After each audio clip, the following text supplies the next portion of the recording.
Madame, Monsieur, bonsoir. À la une de cette édition, Donald Trump écarte l'adhésion de l'Ukraine à l'OTAN alors que la diplomatie britannique tente de récupérer des miettes d'influence à Washington. Nous évoquerons ensuite le cas de la Roumanie où le patriote Călin Georgescu a été arrêté en pleine rue et fait désormais face à des chefs d'accusation qui pourraient le conduire en prison. Ensuite, nous prendrons un peu d'herbe avec 2 députés qui préconisent une légalisation du cannabis. Et enfin, une page industrie en France, ou plutôt désindustrialisation. L'OTAN, c'est non. Donald Trump a confirmé que l'Ukraine n'intégrerait pas l'alliance transatlantique. Son homologue britannique, lui, suit les traces d'Emmanuel Macron à Washington. On peut oublier ça. À propos de la volonté du président ukrainien de faire intégrer Kiev à l'OTAN, le président américain Donald Trump ne s'est pas embarrassé de diplomatie. Mercredi, balayant d'un revers de main les rêves de son homologue d'adhérer à l'OTAN. Une claque qui résonne jusqu'à Bruxelles où l'on s'agite en vain pour exister face à l'administration états-unienne et au Kremlin. Car pendant que les États-Unis négocient des minerais et que des pourparlers russo-américains débutent à Istanbul ce jeudi, l'UE brille par son absence. Le Kremlin, inflexible, martèle que l'annexion des territoires occupés est non négociable et Moscou discute directement avec Washington, snobant une Europe réduite à un strapontin. Probablement plus réaliste que ses soutiens continentaux, Volodymyr Zelensky s'apprête à vendre des richesses minières de l'Ukraine aux États-Unis. Il en sera question vendredi à Washington. Cet accord cadre qui échange des minerais contre 3 ans d'aide militaire et financière américaine montre où se joue vraiment le destin de Kiev. Pas à Bruxelles, mais outre-Atlantique, quoi que laisse entendre le président ukrainien qui a tenté de relativiser l'importance de son déplacement dans une prise de parole assez confuse. Це початок, це рамкова угода. Що важливо, мені здається, що, ви знаєте, ця угода може бути великий успіх мати, або тихенько пройти. А великий успіх, я вважаю, залежить від нашої розмови з президентом Трампом.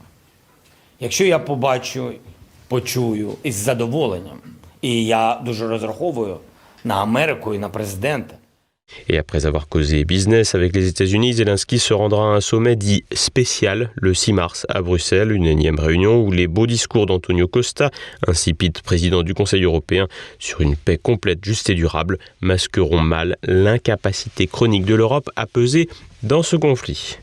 Les leaders européens, eux, courent à Washington comme des vassaux en quête d'approbation. Après Emmanuel Macron lundi, Keir Starmer, le Premier ministre britannique, s'y rend ce jeudi pour supplier Trump de garantir une paix durable en Ukraine. Notons qu'aucun dirigeant n'évoque face à Donald Trump la possibilité de poursuivre la guerre. Il convient aussi de relever l'étonnante disparition de la présidente de la Commission européenne, Ursula von der Leyen, qui brille par son absence depuis l'arrivée de Donald Trump dans le bureau ovale. Le Britannique Keir Starmer va lui devoir jouer une partition équilibrée car si son pays compte parmi les plus farouches opposants à Moscou, il est aussi à distance de Bruxelles depuis le Brexit. Il a ainsi admis la dépendance humiliante de l'Europe face à la Russie en affirmant « Nous avons besoin d'un filet de sécurité américain » qui fait écho aux garanties de sécurité réclamées par Zelensky. L'UE, avec ses sommets ronflants et ses déclarations creuses, est une fois de plus reléguée au rang de figurant. Alors que la Russie intensifie ses attaques à Donetsk et que la Corée du Nord pourrait avoir déployé des troupes supplémentaires en soutien à Moscou, Bruxelles s'agite, menace un peu, mais n'a pris aucune initiative concrète, qu'il s'agisse d'un changement de cap qui paraît aujourd'hui inéluctable, ou même d'un soutien à Kiev qui semble aujourd'hui bien improbable. Et surtout, cette Europe de Bruxelles montre une nouvelle fois son incapacité à agir de manière concertée, à l'image de Paris, qui négocie seul un accès aux matières premières ukrainiennes. Probablement une bonne chose pour la France, mais qui semble bien loin des lubies fédéralistes de son président Emmanuel Macron. Et alors que Trump impose ses conditions et que Poutine dicte ses termes, Bruxelles organise des réunions. Zelensky le sait bien, son salut passe par Washington, pas par l'UE. Le sommet du 6 mars ne sera qu'une nouvelle mascarade, un cache-misère pour une union qui, face à la guerre en Ukraine, n'a ni les moyens ni le courage de ses ambitions, qui demeurent par ailleurs bien floues. Retour vers le futur en Roumanie, où les méthodes du gouvernement pro-européen nous ramènent aux années de Ceausescu avec l'arrestation de Călin Georgescu. Nicolas de Lamberterie. La saga sans fin du coup d'État pro-européen en Roumanie continue avec désormais l'arrestation en pleine rue et l'inculpation de Călin Georgescu, qui aurait déjà dû être élu président de la République roumaine en décembre dernier, et se déplacer justement pour déposer sa candidature pour la prochaine élection présidentielle, réorganisée en mai prochain. Pour rappel, Georgescu était arrivé en tête du premier tour de la présidentielle en novembre dernier et était le favori pour le second tour. L'élection a été annulée par un véritable coup d'État de la Cour constitutionnelle à 2 jours du scrutin, sous le prétexte fallacieux d'ingérences étrangères, notamment russes, sur les réseaux sociaux, avant qu'il ne s'avère que ces fameuses ingérences étaient en réalité financées et pilotées par des hommes d'affaires roumains proches du président roumain sortant, Klaus Iohannis. Qu'à cela ne tienne, Călin Georgescu, qui s'est fait connaître en Roumanie il y a quelques années pour son opposition aux mesures Covid et avait reçu le soutien massif des électeurs roumains en raison de son opposition à l'implication de la Roumanie dans l'escalade du conflit en Ukraine, est toujours le favori de la prochaine présidentielle, puisque certains sondages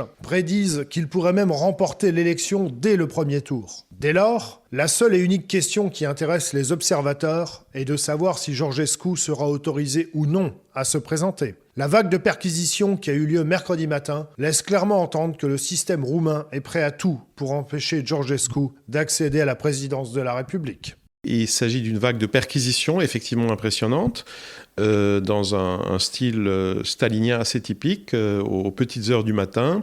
47 sites ont été perquisitionnés, y compris des domiciles où se trouvaient des familles avec des enfants.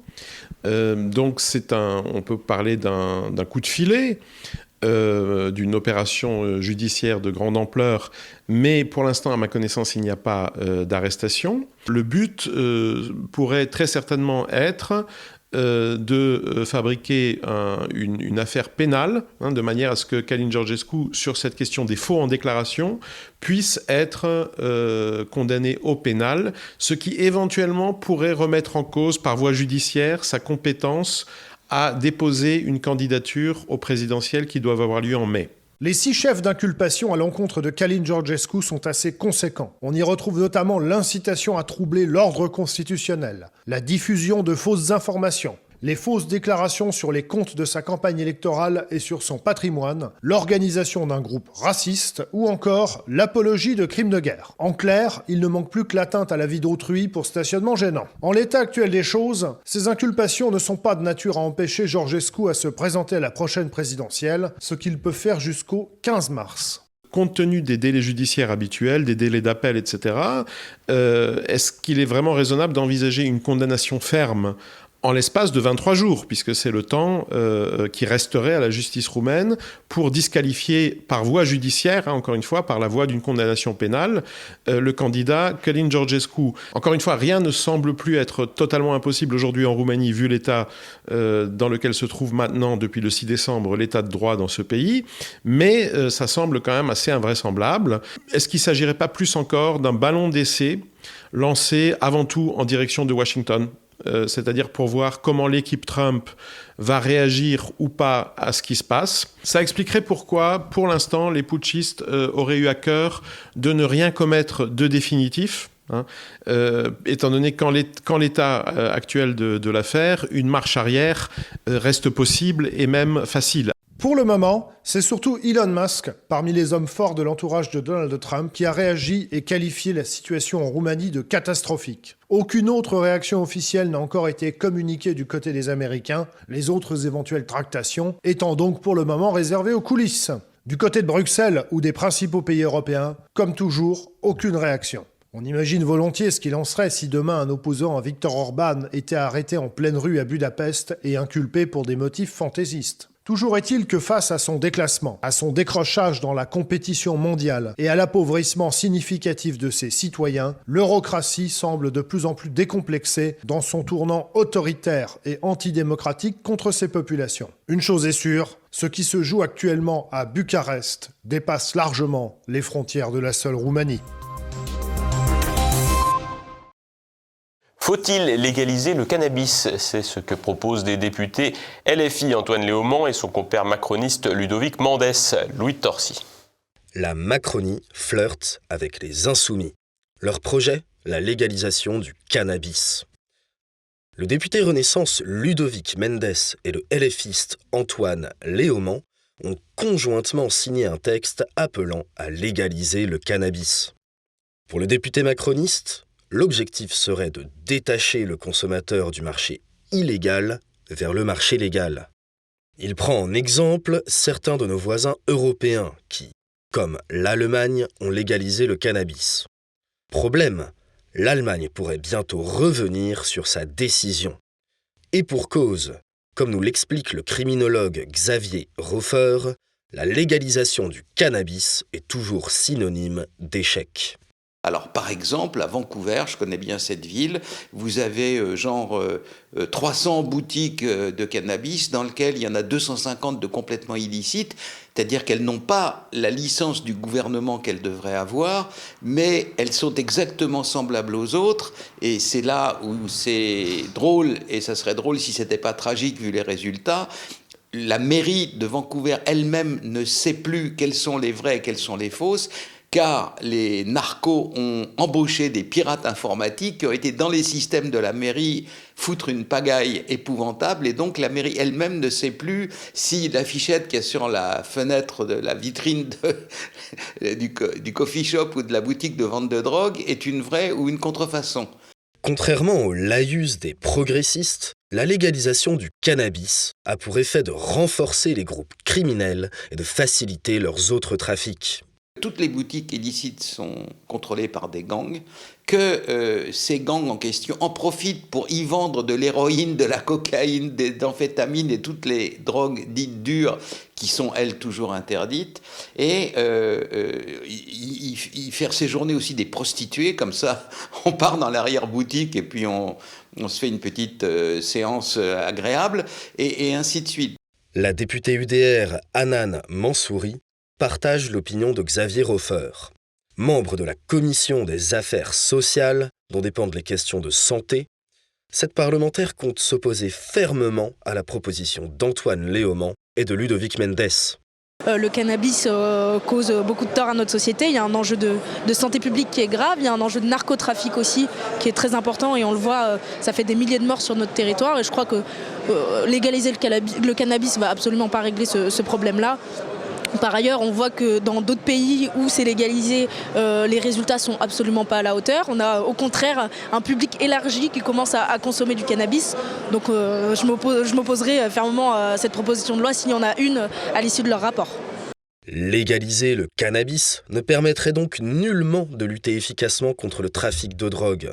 Tant et si bien que Gérald Darmanin, passé de l'intérieur à la justice, qualifie la proposition des députés LFistes et macronistes de discours de défaite. Pour Xavier Roffer, il existe pourtant des solutions simples. Quand il y aura des gens sérieux au pouvoir, comme la France est un pays unitaire et pas un pays fédéral dans lequel il y a 12 législations ou 40 ou 50 législations différentes, le fait de taper sur la table et de mettre fin au bazar sera beaucoup plus simple. Il suffit de convoquer le directeur général de la police nationale et le directeur général de la gendarmerie nationale en disant les supermarchés de la drogue, fin du bazar dans les 3 mois, et ça sera fait, je vous garantis. Ils n'attendent que ça même. La France délestée de son industrie, de nombreuses entreprises passent sous pavillon étranger avec les Américains en tête. Le point avec Renaud de Bourleuf. Les Américains se servent en entreprise française et c'est open bar. La vente prochaine d'Opella, fabricant du médicament Doliprane, en est l'exemple typique. Mi-février, le groupe pharmaceutique français Sanofi et le fonds américain Clayton Dubilier Harris ont signé l'accord d'achat de la moitié du capital d'Opella. Cette filiale de Sanofi commercialise notamment le Doliprane et réalise 5,2 milliards d'euros de chiffre d'affaires, soit environ 12% des ventes du groupe. Et tant pis pour la souveraineté sanitaire promue en 2020 par Emmanuel Macron. On pourra, par exemple, pleinement reproduire, conditionner et distribuer du paracétamol en France. Il nous faut retrouver la capacité à faire cela. Et donc, vous l'avez compris, la décision forte que vous avez prise aujourd'hui, l'enveloppe de 200 millions pour accélérer les financements, le mécanisme de planification et d'organisation et l'initiative de relocalisation sont les premiers axes de cette stratégie française de reconquête de notre pleine souveraineté sanitaire et industrielle. Par ailleurs, ce rachat s'est fait dans des circonstances troublante. L'ancien ministre de l'économie Arnaud Montebourg rapportait cette information au sujet du PDG d'Opella, Julie Van Ongeval. 2 sources ont révélé qu'elle avait un management package de 200 millions d'euros pour vendre aux Américains, alors que PAI n'avait donné que 50 millions. Donc nous avons la patronne d'Opella qui va toucher le pactole pour vendre aux Américains. Excusez-moi, il y a un petit problème. Sanofi est censé rester de son côté un actionnaire significatif d'Opella, tandis que la banque publique d'investissement BPI France prendra une participation de 2% dans l'entreprise. Le ministère de l'économie a tout de même posé quelques conditions. CDR, le groupe américain, s'engage à maintenir la production et l'emploi en France et à investir 70 millions d'euros dans le pays sur 5 ans. Selon le ministre Antoine Armand, il y aurait à la clé des sanctions très importantes. L'épisode n'est qu'une partie émergée de l'iceberg. En 10 ans, plus de 1570 entreprises françaises sont passées sous pavillon américain, le tout pour plus de 120 millions d'euros. De quoi rappeler le feuilleton Alstom. En 2014, le groupe américain General Electric acquiert la branche énergie du français Alstom. Emmanuel Macron, secrétaire général de l'Élysée de François Hollande, avait plaidé pour que le groupe américain mette la main sur le fleuron industriel français. La même année, il devient ministre de l'économie et autorise la vente, ce qui entraîne la fermeture de plusieurs centaines d'emplois dans les mois qui suivent. Mais Emmanuel Macron, devenu président, fanfaronne en 2024 lorsqu'Alstom rachète à General Electric ses anciennes turbines. Le groupe américain a donc empoché 1 milliard d'euros offerts par la France pour acheter ses activités nucléaires. Et depuis 2022, une information judiciaire est menée au sujet du rôle tenu par Emmanuel Macron lorsqu'il était ministre de l'économie. L'enquête visait les acteurs qui ont potentiellement tiré profit d'un schéma corruptif présumé autour de la dite opération de vente. Mais la braderie des entreprises françaises est monnaie courante. Ainsi, Excelia, le fabricant de composants et sous-systèmes de précision, a été acheté en janvier 2023 par le groupe américain Eiko. L'entreprise opère dans les domaines de l'aviation, de la défense, du spatial et du médical. Pas assez important pour l'État, qui ne s'est pas opposé à la vente. Notons que les Américains ne sont pas les seuls à se servir. Les entreprises françaises passent parfois sous d'autres pavillons. Le cimentier Lafarge, avalé par le Suisse Holcim, l'équipementier Alcatel-Lucent, absorbé par le Finlandais Nokia. Rien d'étonnant avec un président qui ne parle pas de souveraineté française, mais de souveraineté européenne. Passons à présent à l'actualité en bref en France. François Bayrou va-t-il se dresser face à Alger ? Mercredi, le Premier ministre a convoqué un comité interministériel de contrôle de l'immigration. La question algérienne était au cœur de la réunion après l'attentat de Mulhouse commis par un clandestin sous OQTF qu'Alger avait refusé 10 fois de reprendre. À l'issue de la réunion, François Bayrou a annoncé que la France allait demander à l'Algérie que soit examinée la totalité des accords de 1968 entre les deux pays, faute de quoi ils seront dénoncés. Rappelons que l'accord de 1968 avait, avant le regroupement familial, donné aux Algériens un régime très favorable de circulation et de séjour. Plus de facilité pour exercer une activité de commerçant ou une profession indépendante et un accès plus rapide à la délivrance d'un titre de séjour de 10 ans. La France va demander au gouvernement algérien que soit réexaminée la totalité des accords et la manière dont ces accords sont exécutés. Pendant ce temps, va être présentée au gouvernement algérien une liste, j'allais dire, d'urgence de personnes qui doivent pouvoir retourner dans leur pays et que nous considérons comme particulièrement sensibles de ce point de vue-là. Nous pensons, nous voulons qu'on trouve des voies pour que, enfin, les accords soient respectés et que la réadmission puisse être possible. Si ça n'était pas le cas, le gouvernement français considérerait que les avantages particuliers qui sont consentis au terme de ces accords devront être remis en cause. Reste à savoir qui portera la voix de la France face à Alger. Nous avons adopté un texte sur... je suis là dans une seconde. C'est comment je suis avec 9 règlements. Personne ne sait quand François Bayrou va prendre sa retraite, mais les discussions sur la réforme de 2023 sont sur la table. Ce jeudi, les 3 mois de discussion entre partenaires sociaux pour faire des propositions de modification de la réforme des retraites ont démarré. Les présidents de l'Assemblée nationale et du Sénat doivent être régulièrement informés de l'avancée des discussions. François Bayrou rappelle que l'objectif doit être l'équilibre financier de notre système de retraite à l'horizon 2030. L'État fustigé par la juridiction administrative pour son immobilisme dans le domaine de l'immobilier. Mardi, le Conseil d'État a appelé le gouvernement à prendre un décret qui doit définir les contours de la formation initiale, désormais obligatoire, pour tous les agents immobiliers. Une demande de longue date de la Fédération nationale de l'immobilier, la FNAIM, qui espérait protéger les clients contre des pratiques commerciales abusives. Le Conseil d'État a critiqué l'action des gouvernements successifs qui, depuis 2014, ont négligé l'obligation de prendre dans un délai raisonnable les mesures qu'implique nécessairement l'application de la loi. Après la rupture de son contrat avec l'État, le lycée musulman Al-Kindi se tourne vers les juges français. Un recours a été déposé devant le tribunal administratif de Lyon. Rappelons que début janvier, le préfet d'Auvergne-Rhône-Alpes a annoncé la résiliation des contrats d'association qui lient l'État au groupe scolaire Al-Kindi à Dessines-Charpieu dans l'agglomération lyonnaise.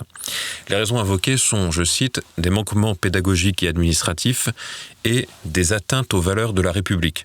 Plus précisément, la bibliothèque scolaire contiendrait des livres appelant explicitement au djihad armé ou à l'application de la charia. Notons que l'école avait parfois été pointée du doigt pour des soupçons de lien avec le Qatar ou avec la Commission de protection des civils, organisation ayant possiblement fourni des armes à Al-Qaïda en Syrie, sans que cela soit formellement démontré. Le tribunal administratif de Lyon doit se prononcer le 10 mars. L'actualité internationale en bref. Tension permanente en mer de Chine, au large de Taïwan, mais aussi de l'Australie. Pékin multiplie les exercices militaires à tir réel. La Chine a ainsi mené, mercredi 26 février, des exercices qu'elle a qualifiés d'entraînement au tir au large de la côte sud-ouest de Taïwan sans prévenir au préalable. Le gouvernement taïwanais a dénoncé un grave danger pour la navigation dans la région et une provocation patente.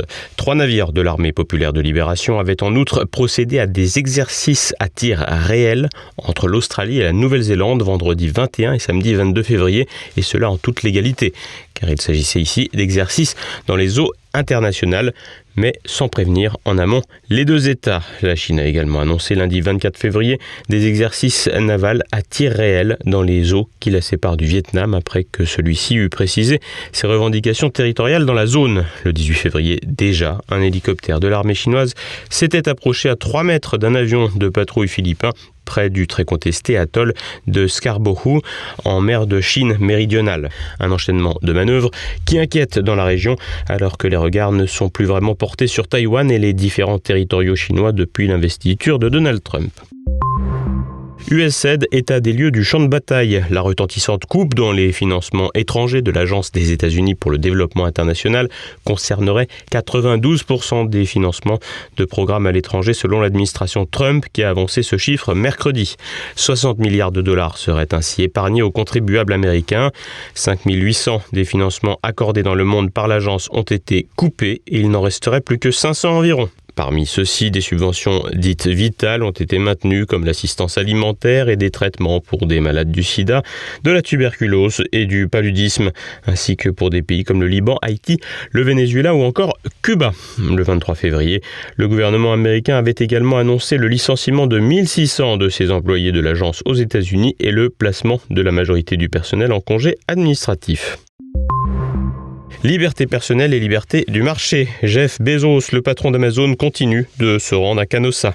Anciennement très docile avec les lubies diversitaires des démocrates, il a affirmé qu'il allait limiter les tribunes publiées dans le journal Le Washington Post, qu'il détient depuis 2013, à la défense des libertés personnelles et de l'économie de marché libre. Une décision dans le sens du vent pour celui qui avait refusé que la rédaction de son journal se prononce en faveur de Kamala Harris, alors que les recommandations électorales sont monnaie courante aux États-Unis. Le responsable des pages opinion du journal a annoncé son départ et plusieurs journalistes grincent des dents depuis le revirement opéré par le propriétaire il y a quelques mois.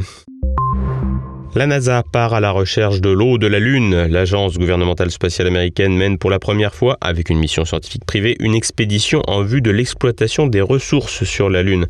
Il s'agira d'extraire des échantillons du sol lunaire pour établir la quantité de gaz et de glace d'eau qui s'y trouvent piégées. Des informations nécessaires avant d'envisager une base lunaire habitée. En plein bouleversement dans sa politique spatiale avec l'avènement d'Elon Musk, la NASA est menacée dans ses financements, notamment car le programme Artemis, qui vise la présence humaine sur le pôle sud de la Lune, pourrait être écarté au profit des lubies martiennes de la nouvelle administration. Vers l'infini et au-delà! On arrive à la fin de cette édition ce soir. Immédiat et un zoom, c'est la fin de cette édition. Merci de votre fidélité. À vendredi.